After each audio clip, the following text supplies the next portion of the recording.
La gallina degollada, por Horacio Quiroga.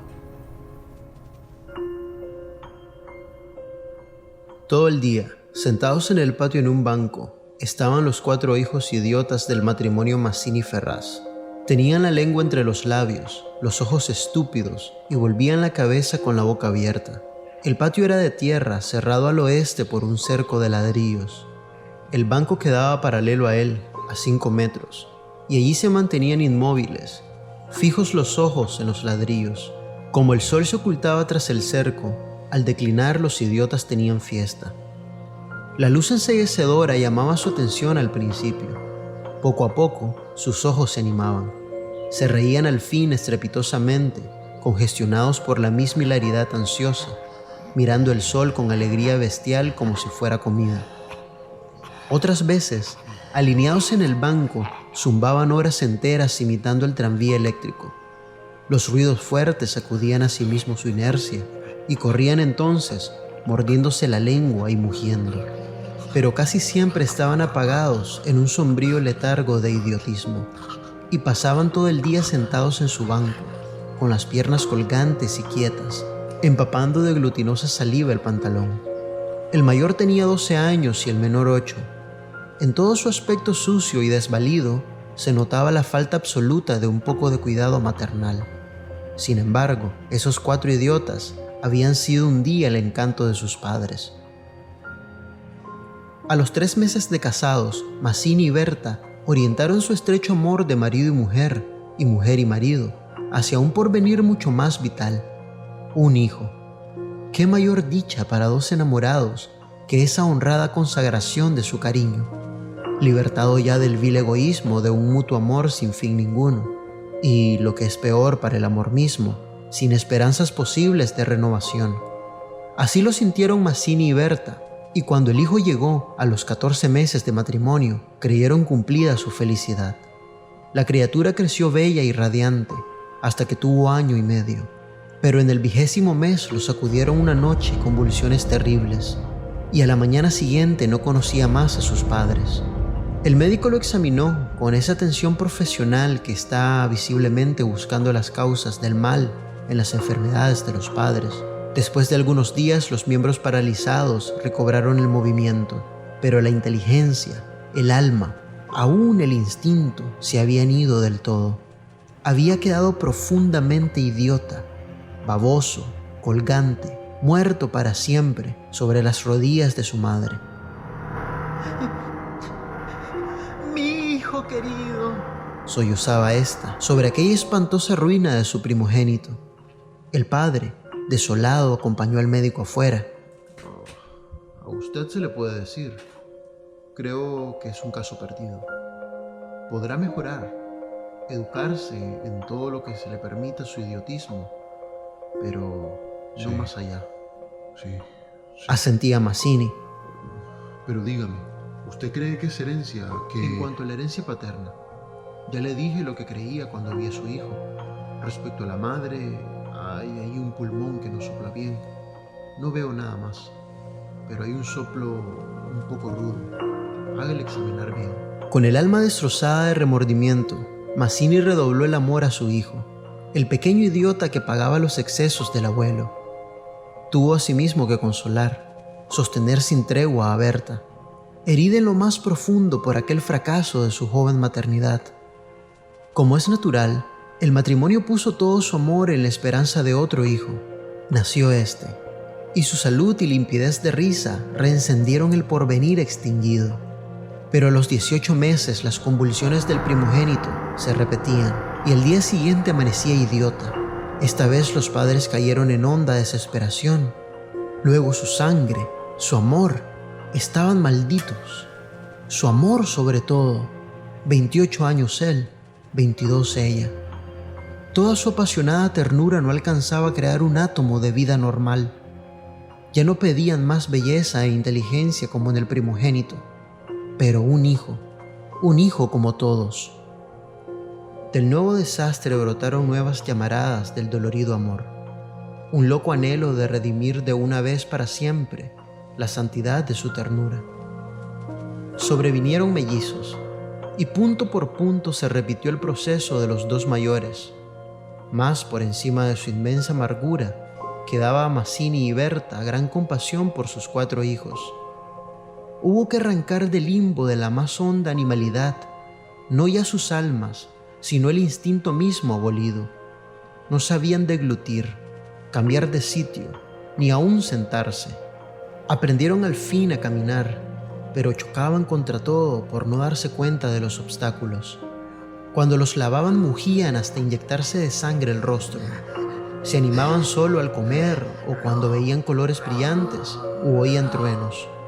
Se reían entonces, echando afuera lengua y ríos de baba radiantes de frenesí bestial. Tenían, en cambio, cierta facultad imitativa, pero no se pudo obtener nada más. Con los mellizos pareció haber concluido la aterradora descendencia, pero pasados 3 años desearon de nuevo ardientemente otro hijo, confiando en que el largo tiempo transcurrido hubiera aplacado la fatalidad. No satisfacían sus esperanzas, y en ese ardiente anhelo que se exasperaba en razón de su infructuosidad, se agriaron. Hasta ese momento cada cual había tomado sobre sí la parte que le correspondía en la miseria de sus hijos, pero la desesperanza de redención ante las 4 bestias que habían nacido de ellos echó afuera esa imperiosa necesidad de culpar a otros, que es patrimonio específico de los corazones inferiores. Iniciaron con el cambio de pronombres. Tus hijos. Y como más del insulto había la insidia, la atmósfera se cargaba. Me parece, le dijo una noche a Mazzini, que acababa de entrar y se lavaba las manos, que podrías tener más limpios a los muchachos. Berta continuó leyendo como si no hubiera oído. Es la primera vez, repuso al rato, que te veo inquietarte por el estado de tus hijos. Mazzini volvió un poco la cara a ella con una sonrisa forzada. De nuestros hijos, me parece. Bueno, de nuestros hijos. ¿Te gusta así? Alzó ella los ojos. Esta vez Mazzini se expresó claramente. Creo que no vas a decir que yo tenga la culpa, ¿no? Ah, no. Se sonrió Berta, muy pálida. Pero yo tampoco, supongo. No faltaba más. Murmuró esta. ¿Qué? No faltaba más. Que si alguien tiene la culpa, no soy yo. Entiéndelo bien. Eso es lo que te quería decir. Su marido la miró un momento con brutal deseo de insultarla. Dejemos, articuló, secándose por fin las manos. Como quieras, pero si quieres decir... Berta. Como quieras. Ese fue el primer choque y le sucedieron otros. Pero en las inevitables reconciliaciones, sus almas se unían con un doble arrebato y locura por otro hijo. Nació así una niña. Vivieron 2 años con la angustia a flor de alma, esperando siempre otro desastre. Nada acaeció, sin embargo, y los padres pusieron en ella toda su complacencia, que la pequeña llevaba a los más extremos límites del mimo y la mala crianza. Si aún en los últimos tiempos Berta cuidaba siempre de sus hijos, al nacer Bertita se olvidó casi del todo de los otros. Su solo recuerdo la horrorizaba, como algo atroz que la hubieran obligado a cometer. A Mazzini, bien que en menor grado, le pasaba lo mismo. No por eso la paz había llegado a sus almas. La menor indisposición de su hija echaba ahora fuera, con el terror de perderla, los rencores de su descendencia podrida. Habían acumulado hiel sobrado tiempo para que el vaso no quedara distendido, y al menor contacto el veneno se vertía fuera. Desde el primer disgusto emponzoñado se habían perdido el respeto. Y si hay algo a lo que el hombre se siente arrastrado con cruel fruición, es cuando ya se comenzó a humillar del todo a una persona. Antes se contenían por la mutua falta de éxito. Ahora que éste había llegado, cada cual atribuyéndolo a sí mismo, sentía mayor la infamia de los 4 engendros que el otro le había forzado a crear. Con estos sentimientos, no hubo ya para los 4 hijos mayores afecto posible. La sirvienta los vestía, les daba de comer, los acostaba con visible brutalidad. No los lavaban casi nunca, pasaban todo el día frente al cerco, abandonados de toda remota caricia.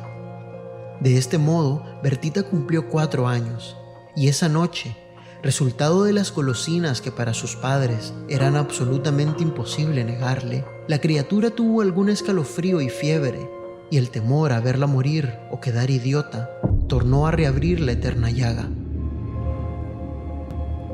Hacía 3 horas que no hablaban, y el motivo fue, como casi siempre, los fuertes pasos de Mazzini. Mi Dios, No puedes caminar más despacio. ¿Cuántas veces? Bueno, es que me olvido. Se acabó. No lo hago a propósito. Ella se sonrió desdeñosa. No, no te creo tanto. Ni yo jamás te hubiera creído a ti. Tiziquilla. ¿Qué? ¿Qué dijiste? Nada. Sí, te oí algo. Mira, no sé lo que dijiste, pero te juro que prefiero cualquier cosa a tener un padre como el que has tenido tú. Mazzini se puso pálido. Al fin, Murmuró con los dientes apretados. al fin.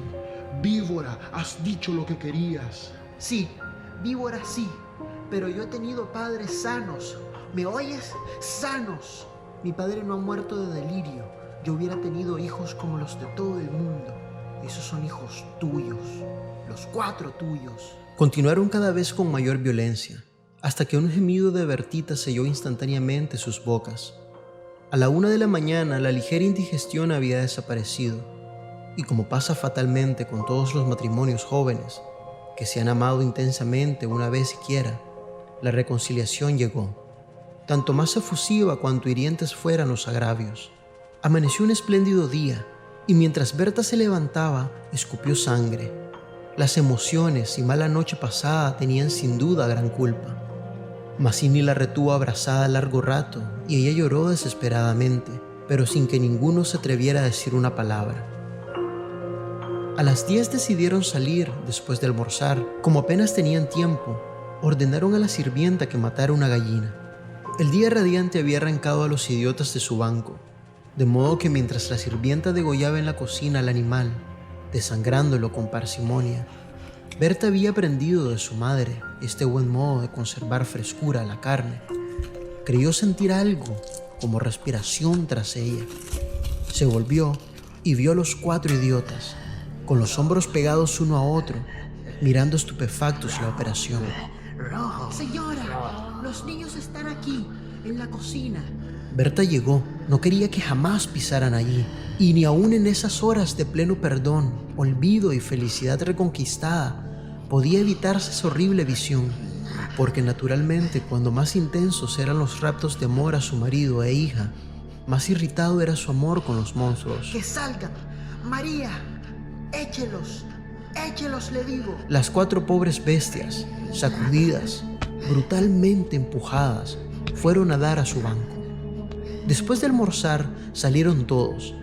La sirvienta fue a Buenos Aires y el matrimonio a pasear por las quintas. Al bajar el sol volvieron, pero Berta quiso saludar un momento a sus vecinas de enfrente. Su hija se escapó enseguida a casa. Entretanto, los idiotas no se habían movido en todo el día de su banco. El sol había traspuesto ya el cerco, comenzaba a hundirse y ellos continuaban mirando los ladrillos, más inertes que nunca. De pronto, algo se interpuso entre su mirada y el cerco. Su hermana.